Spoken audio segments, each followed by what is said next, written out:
Good morning, everyone. Today I am talking about forgiveness as a way to shift and raise your frequency.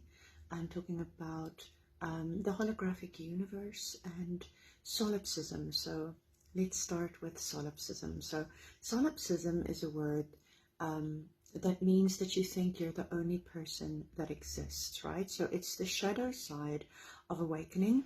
A lot of highly spiritual people will go through periods of solipsism, where they realize, all of this is an illusion.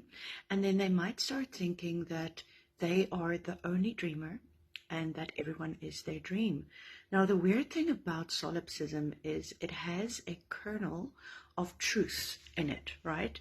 Because the self, the higher self, the only self, right? God's source consciousness is dreaming all of this into reality, right? And we are all fractals of that.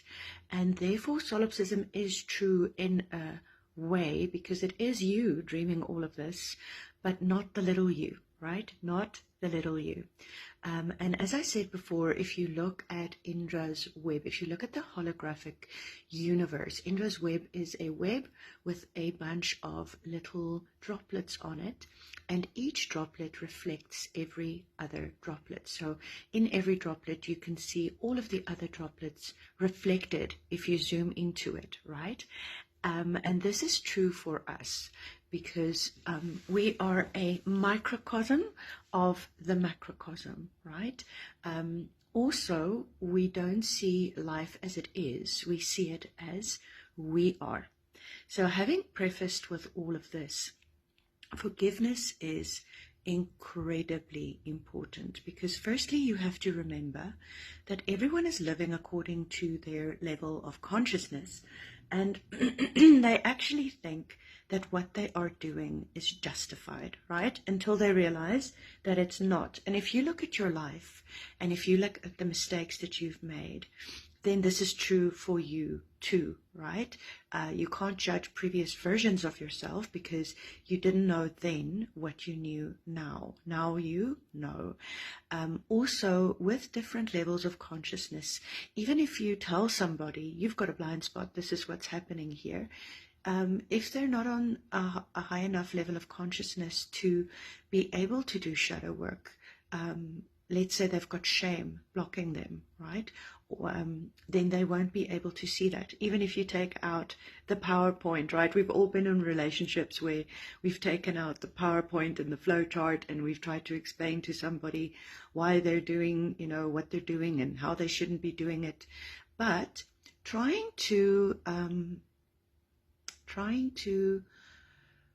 win somebody over to your perspective, right, aggressively and continuously, is a form of violence, because you're actually mingling and destroying, what's the word, you're interrupting that person's development, right? If somebody is going to see something, they will see it. If they are being attacked, they will never see it. And even if you tell them it in a nice way, if it's not time for them to see it, they won't see it. Also, they are you in another incarnation, giving you the opportunity to experience this frustration, right? So that you can experience forgiveness. So what is forgiveness? Forgiveness means to drop something, a thesis, right? To drop something, like to drop a stick. And we think if we're going to forgive somebody, we're letting them off somehow, and they're not going to suffer the consequences of their actions. And no. And that's why we don't want to forgive. But we are holding on to that vibration of internal resistance. So we go into constricted awareness, right? And this brings up our shadow, and then we start to fight the person on the outside, even if we don't say anything, even if we just grit our teeth, we are fighting the universe. We are in constricted awareness, and this lowers our frequency. And in the words of Byron Katie, if you fight the universe, you lose, but only 100% of the time. And this can seem very frustrating, but it's actually grace. It's actually grace, right? Because what is not within ourselves cannot annoy us within another. And this does not mean, if you get annoyed with somebody that's incredibly abusive, that you are abusive, but it could mean that you are abusing yourself by staying in this relationship, right? Or abusing yourself by trying to change somebody that does not have the capacity to change. Now, it can seem very sad to realize that people might not have the capacity that you have in your mind, because it could feel very lonely. But then you also have to realize that we can never really know another person, and we also look at life through the filters of our own perception. And how we change life is by clearing the filters through which we see the world, by cleaning our own house, right? By looking at the thing in your own eye, right? Before taking out the splinter in your brother's eye. So forgiveness then becomes a holy surrender and letting go, realizing that everyone has their path and their way of doing. And remember, you can forgive somebody and move on. You can definitely forgive somebody and move on. But how do we raise our frequency?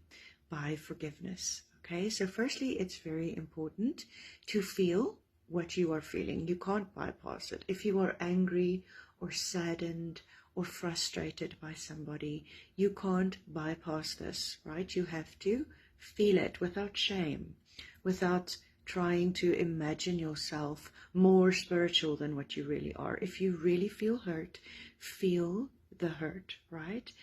Because that is your system's little temple bell telling you that something is off. And then once you've felt it, realize that they are you in another incarnation showing you to you. And then say thank you.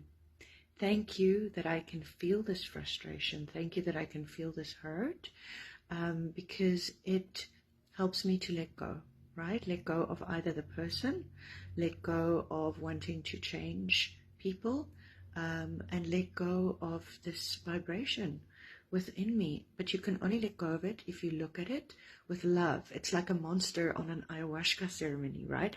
It chases you until you turn around and you make friends with it. We usually run away from it or we fight it, but the moment we fight an emotion, it becomes stronger, right? It's like the agent and Neo in the Matrix, right? The moment you fight it, it becomes stronger. And this is the same with other people, right? And then the mirror really becomes extreme, because now you're bitter, but you don't realize it. So you think the other person is bitter and you're both bitter and you're becoming like children. And yes, it could very well be that the person in your external life is very unconscious and is hurting you. And then it's better to just move away, completely move away, but to make peace in your heart, right? To say, God, thank you for that person. And this is where Ho'oponopono comes into it. So Ho'oponopono is a Hawaiian way of looking at the world, part of the Huna tradition. And the Ho'oponopono prayer is, I'm so sorry, please forgive me, thank you, I love you. So it's sorry for seeing you this way. Please forgive me because I create reality, right? Perception is reality. It doesn't mean you are different. It just means that my perception of you is hurting my world, right? So I'm so sorry, please forgive me. And then thank you for forgiving me. Thank you for existing. Thank you for showing me who I am. And then I love you. So I'm sorry, please forgive me. Thank you, I love you. And if you're angry with somebody, to say this over and over. And it does not mean that you're going to have contact with them, right? There are toxic people out there and you don't want to interface with them because it's sticky, right? And they will just be a learning school. They'll show you all of your shadow by mirroring it to you. And they might hurt you very badly. So move away, move away, move away. But I'm sorry. Please forgive me. Thank you. I love me. I love me. Yeah, I love me. I love you. Because the subconscious mind knows that we are one. It knows that we are one being. So if you forgive another, you forgive yourself. And if you forgive yourself, you forgive another. And this raises your frequency because it clears your field. And then, yes, then you can have a clearer life because your frequency determines your life.